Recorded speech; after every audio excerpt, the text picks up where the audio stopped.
லைஃப்லயே பாத்தீங்கன்னா இப்பதான் ஃபர்ஸ்ட் வாட்டி வந்து எலிஃபென்ட் ஃபீலிங் பாக்குறாங்க. எப்படி இருந்துச்சு தத்தா? ரொம்ப சூப்பரா இருக்குங்க.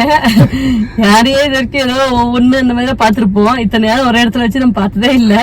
அதெல்லாம் பார்க்கும்போது ரொம்ப எப்படி சொல்றதுன்னே தெரியல. நான் பிறந்த 2 வயசு வரைக்கும் நாங்கள் வந்து இந்த மஸ்டங்குடி ஏரியா கிட்ட தாங்க இருந்தோம். அங்கேருந்து இங்கே ஒரு 5 கிலோமீட்டர் தான் இருக்கும் இந்த முதுமலை கேம்ப்பு. ஆனால் இது வரைக்கும் எங்கள் அம்மா இதை பார்த்ததில்ல. முந்தானத்தை வந்து நாங்கள் பெங்களூர் போயிருந்தோம். ஸோ போயிட்டு ரிட்டர்ன் வரும்போது வந்து இதை காட்டலாமே அப்படின்னு சொல்லி கூப்பிட்டு போனேன்.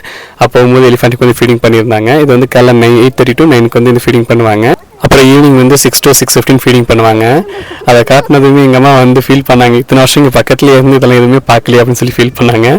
அப்படியே ஒரு குழந்தையாவே மாறிட்டாங்க அதை பார்த்து. ஃபர்ஸ்ட் எடுத்தது பார்த்தீங்கன்னா வெல்லம் கொடுத்தாங்க. அதுக்கப்புறம் வாய்க்குள்ளே ரைஸ் இதை வந்து உருண்டை பண்ணி கொடுத்தாங்க. கடைசியாக வந்து கரம் கொடுத்து முடிச்சிட்டாங்க. அதை பார்க்கவே அவ்வளோ அழகாக இருந்துச்சுங்க. இங்கே வந்து ஒரு 7-8 யானை இருக்குன்னு நினைக்கிறேன். இங்கே டிக்கெட் ப்ரைஸ் பார்த்தீங்கன்னா ஒருத்தருக்கு 30 rupees சார்ஜ் பண்ணுவாங்க.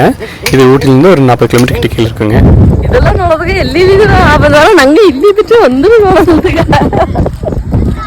ஊட்டியில் தர்ஷனம் பார்த்தீங்கன்னா ஃபார்மும் வீடுமே வந்து கம்ப்ளீட் அவங்க ரொட்டீனாக மாறிடுச்சு. ஸோ இதெல்லாமே வந்து எல்லாமே ஃபஸ்ட் டைம் எக்ஸ்பீரியன்ஸ் பண்ண போகிறாங்க. நானும் இது வந்து நிறைய யோசிச்சிருக்கேன் நெக்ஸ்ட் என்ன பிளேஸ் போகலான்னு சொல்லி. உங்களுக்கு ஏதாவது பிளேஸ் இருந்துச்சுன்னா அதை வந்து கமெண்ட்டில் லீவ்